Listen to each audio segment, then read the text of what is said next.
Bismillahirrahmanirrahim. Assalamualaikum warahmatullahi wabarakatuh. Perkenalkan, nama saya Mukhwakid dengan NPM 2022-020-1000088 dengan program studi Teknik Informatika di Universitas Islam Madura. Di video kesempatan kali ini, saya akan menjelaskan mengenai bidang software, hardware, dan bandwidth dalam etika profesi. Baiklah, langsung saja. Yang pertama itu mengenai bidang software dalam etika profesi. Software adalah bagian penting dalam dunia teknologi informasi. Nah, di dalam etika profesi ada beberapa hal yang harus kita perhatikan atau kita ketahui saat menggunakan atau membuat software. Yang pertama itu dari segi lisensi dan legalitasnya. Kita tidak boleh menggunakan software bajakan. Jadi, software yang kita gunakan itu harus legal dan juga berlisensi resmi. Contohnya, kita harus menggunakan Microsoft Office yang versi asli, bukan hasil crack. Jadi, sebagai bentuk penghargaan terhadap hak cipta pembuatnya. Kemudian yang kedua dari segi keamanan dan privasi. Kita harus menjaga keamanan data pengguna. Jadi, jangan menyimpan atau menyebarkan data pribadi itu secara sembarangan. Contohnya, jika kita membuat aplikasi layanan kesehatan, maka kita itu wajib mengenkripsi data pasien tersebut agar tidak mudah diretas atau disalahgunakan. Kemudian selanjutnya, dari segi kejujuran dan transparansi. Software yang kita kembangkan itu harus sesuai dengan apa yang kita janjikan kepada pengguna. Jangan sampai ada fitur tersembunyi yang berbahaya. Contohnya, jika kita membuat aplikasi peminjaman online, maka kita harus menyebutkan semua biayanya, termasuk biaya admin, agar pengguna itu tahu dan juga agar tidak menipu pengguna tersebut. Kemudian dari segi pemeliharaan dan tanggung jawab. Setelah software dirilis, kita itu mempunyai tanggung jawab terhadap bug dan keamanan. Contohnya, kita sebagai developer aplikasi e-commerce harus rutin memberikan update untuk memperbaiki bug dan untuk menjaga keamanan sistem. Kemudian, menghindari plagiarisme kode. Jadi, kita tidak boleh menyalin kode orang lain tanpa izin atau tanpa mencantumkan sumbernya. Contohnya, saat kita mengambil skrip dari GitHub, kita wajib mencantumkan lisensinya dan tidak mengakuinya sebagai karya dari kita sendiri. Kemudian yang kedua, mengenai bidang hardware dalam etika profesi. Hardware adalah semua perangkat fisik seperti laptop, printer, hingga router. Dalam penggunaannya, kita juga harus memperhatikan etika profesi.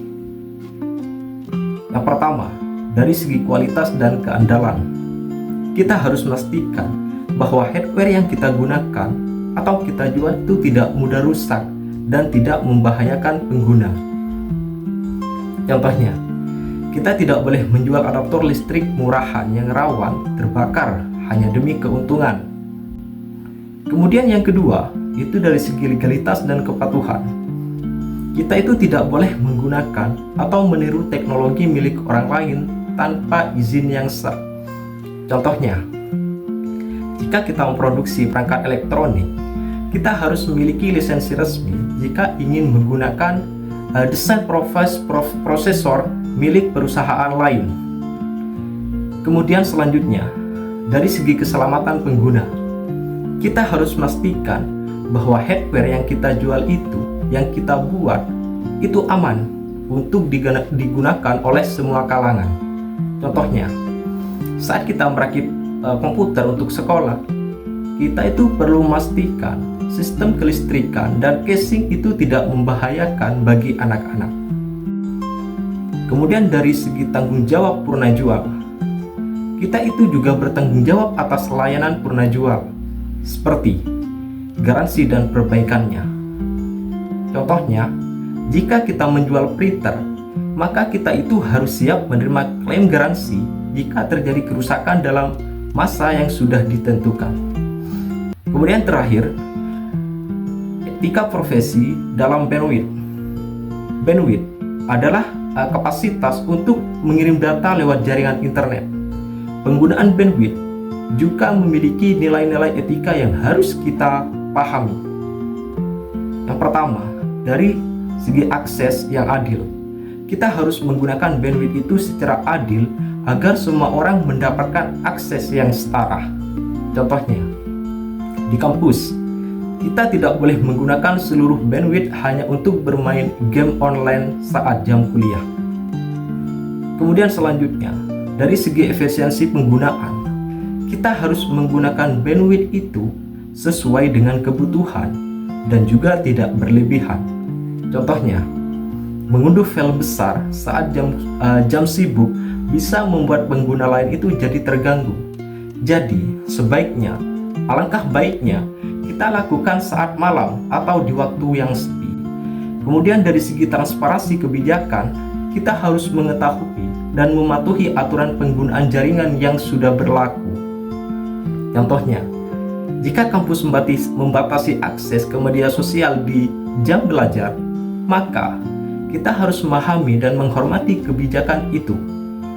Kemudian selanjutnya, dari segi prioritas penggunaan untuk pendidikan dan kerja, kita harus mengutamakan bandwidth itu untuk hal-hal yang mendukung pembelajaran dan juga pekerjaan.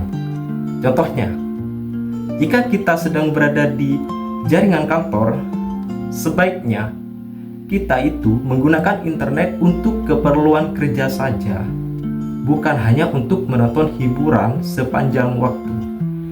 Kemudian, yang terakhir, ini penutup dari saya. Jadi, etika profesi dalam dunia teknologi itu bukan hanya soal kemampuan teknisnya, tapi juga tanggung jawab moral. Jadi, kita harus menggunakan software itu secara legal dan memastikan hardware yang kita gunakan itu aman dan juga berkualitas, serta memanfaatkan bandwidth dengan bijak dan adil. Jadi, seorang calon profesional di bidang teknologi informasi, kita itu mempunyai tanggung jawab dan menjaga kepercayaan masyarakat terhadap teknologi yang kita kembangkan dan yang kita gunakan. Demikian penjelasan dari saya mengenai bidang software, hardware, dan bandwidth dalam etika profesi. Semoga penjelasan ini bermanfaat bagi kita semua. Demikian, terima kasih. Wassalamualaikum warahmatullahi wabarakatuh.